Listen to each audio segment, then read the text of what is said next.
અમારા 25,000 કર્મચારીઓ જોડાયેલા છે અને રાજકોટ જિલ્લાના 1000 કર્મચારીઓ જોડાયેલા છે. અમારી મુખ્યત્વે સરકાર પાસે બે જ માંગણી છે.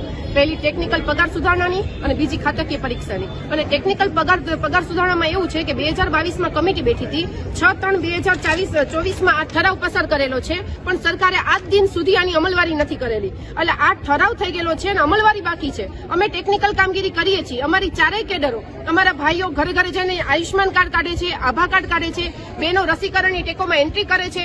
ટેકનિકલ કામગીરી કરતા હોવા છતાં ટેકનિકલ પગાર સુધારણાની અમલવારી અમારી કેડર ઉપર થઈ નથી.